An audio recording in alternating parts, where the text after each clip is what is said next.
Oke, kali ini kita akan membahas metode simplex dalam penyelesaian pemrograman linier. Oke. Nah, metode simplex ini adalah metode yang bisa digunakan untuk menyelesaikan masalah pemrograman linier yang memiliki dua variabel keputusan atau lebih.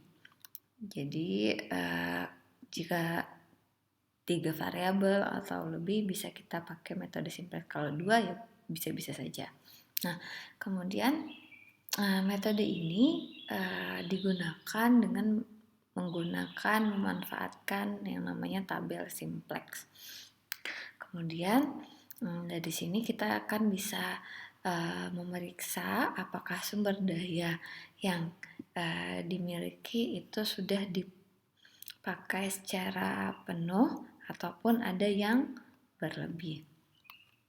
Oke, nah alur metode simplex ini kita mulai dari mengidentifikasi tujuan maupun kendala dan juga variabel keputusannya. Kemudian nanti kita buat formulasi model matematikanya.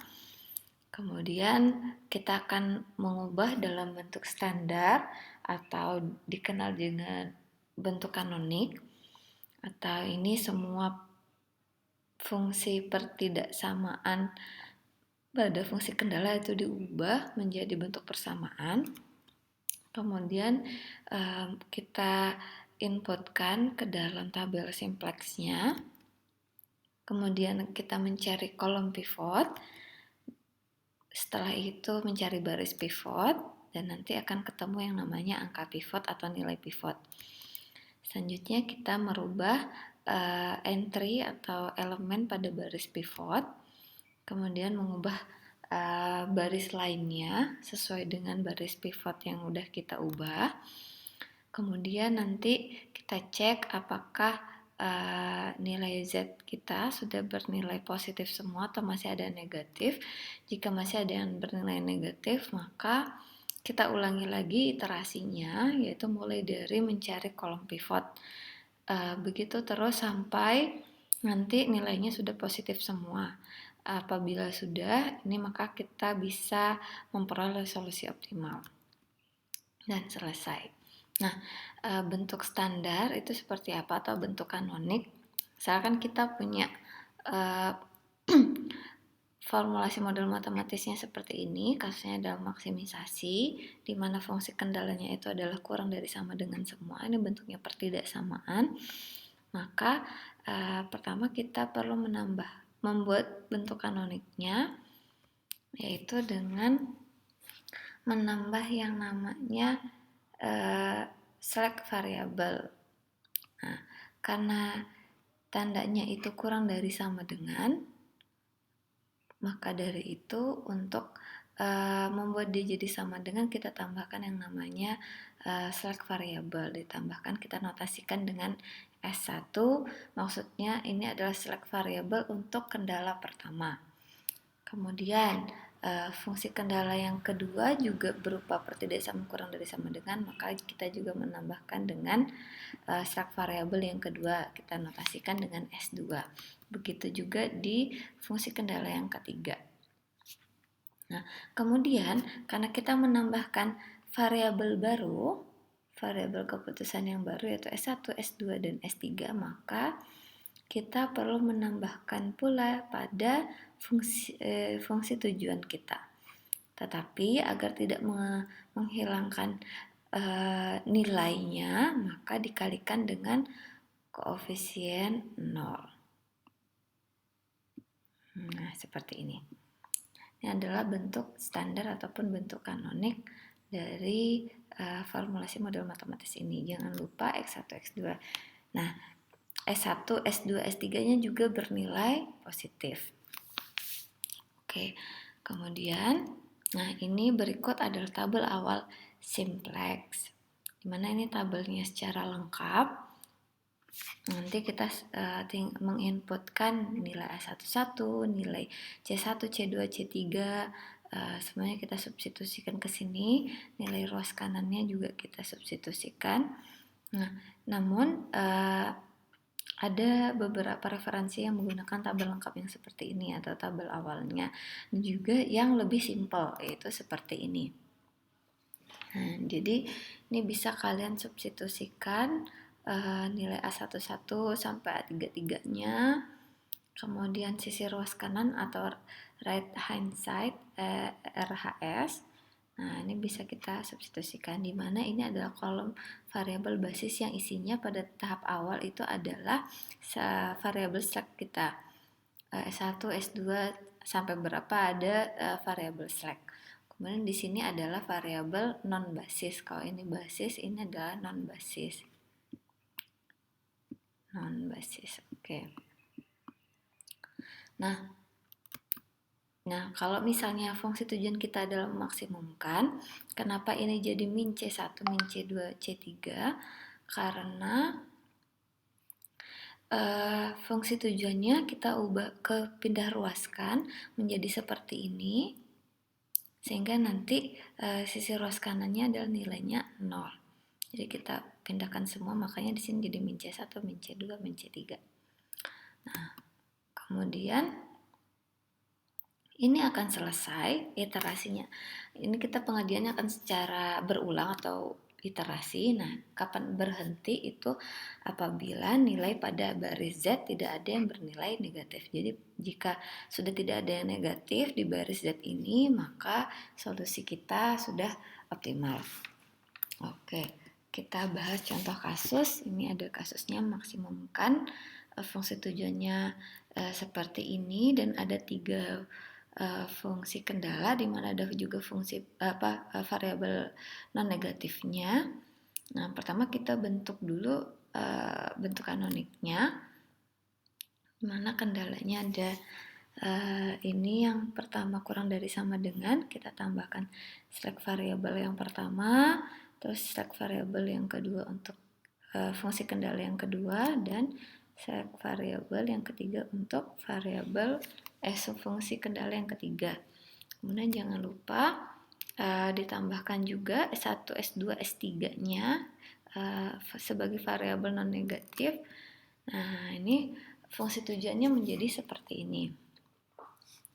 Nah, kemudian tabel awal simplexnya dengan yang kita punya tadi modelnya adalah seperti ini kalau kita menggunakan tabel awal.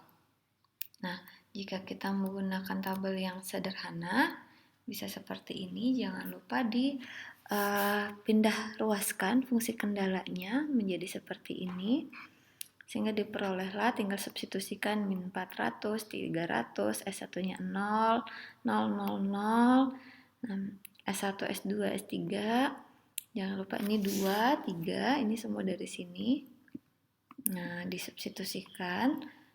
Di sini di fungsi kendala yang pertama S2 dan S3-nya 0, makanya koefisiennya 0. Terus ruas kanannya, yaitu ruas kanan itu maksudnya yang ini ya, RHS yang ini. Nah, ini adalah iterasi 0 kita atau permulaan kita. Selanjutnya kita cek apakah baris pada baris Z ini sudah bernilai positif semua. Oh, ternyata tidak, masih ada yang negatif. Ada 2 kolom yang isinya negatif. Nah, pilih yang nilainya terkecil.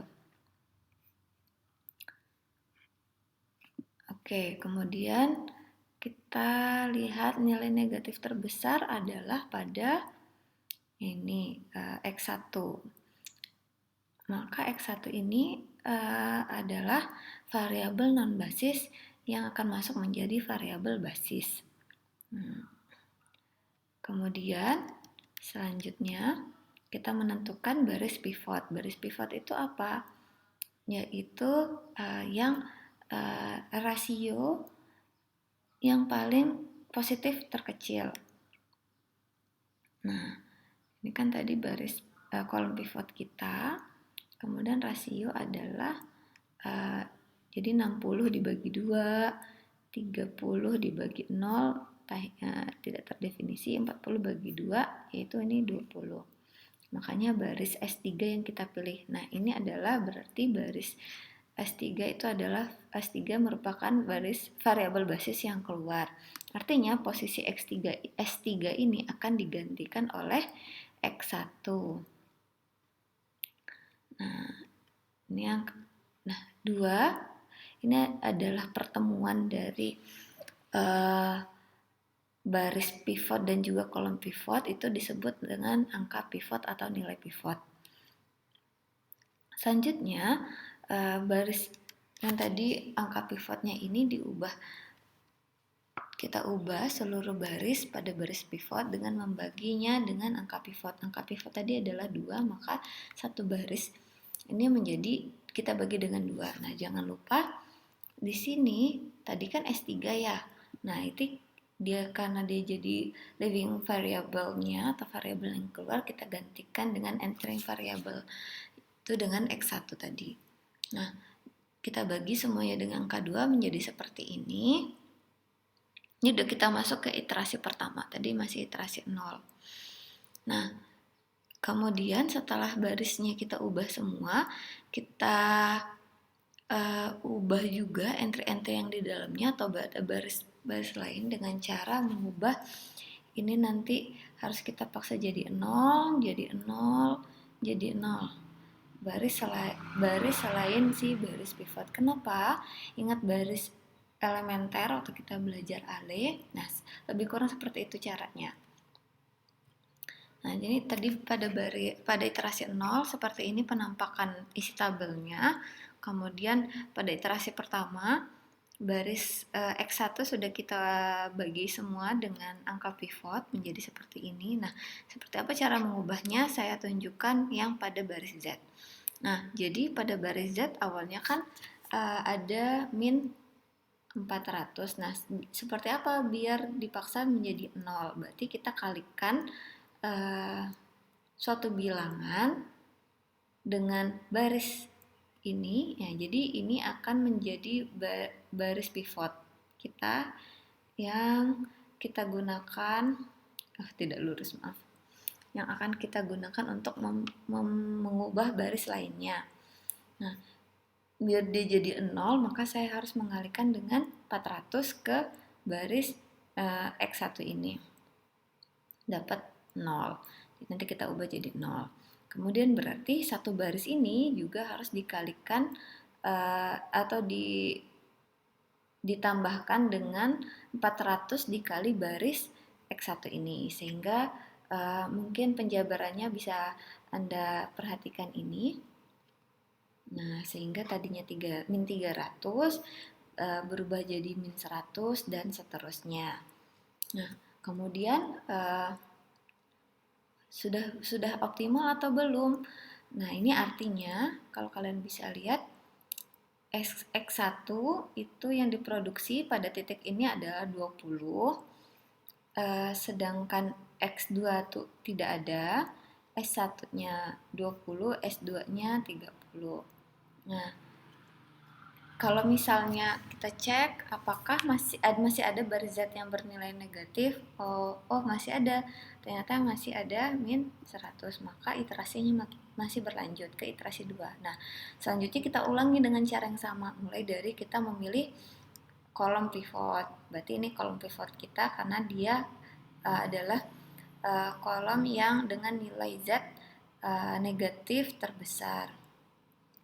Kemudian memilih kolom pivot. Kemudian memilih baris pivot. Baris pivot berarti kolom RHS ini kita bagi dengan si kolom pivotnya. Dapat 20 bagi 2, 10, 30 bagi 2, 15, dan seterusnya. Nah, sehingga kita memilih kolom rasio dengan nilai positif terkecil. Terpilihlah baris S1. Maka S1 ini menjadi leaving variable atau variabel yang keluar, sedangkan X2 menjadi entering variable atau variabel yang masuk. Jadi posisi S1 ini akan terubah menjadi X2. Nah, seperti ini. Dengan cara yang sama, tadi ini adalah angka pivot kita, maka seluruh baris ini akan kita bagi dengan angka 2 sehingga diperolehlah ini. Kemudian Dengan cara yang sama tadi, kita isi, yang berarti ini kita buat 0, 0, 0 dengan cara yang tadi. Nah, sehingga dapatlah hasil pengerjaannya seperti ini. Nah, kesimpulan yang bisa kita peroleh artinya X1 itu akan kita produksi sebanyak 15 unit, sedangkan X2 itu akan kita produksi sebanyak 10 unit. Nah, dan keuntungan yang maksimal yang bisa diperoleh adalah 9.000. Nah, terus apa lagi yang bisa informasi yang bisa kita peroleh? Nah, ini kan melambangkan sumber daya atau fungsi kendala yang pertama, ini fungsi kendala yang kedua, dan ini fungsi kendala yang ketiga. Baris-baris ini artinya kalau udah nggak ada lagi S1 tergantikan oleh X2, artinya fungsi kendala pertama atau sumber daya yang pertama itu sudah terpakai habis. Begitu pula dengan sumber daya yang ketiga itu sudah terpakai habis. Nah, sedangkan masih ada ini X2.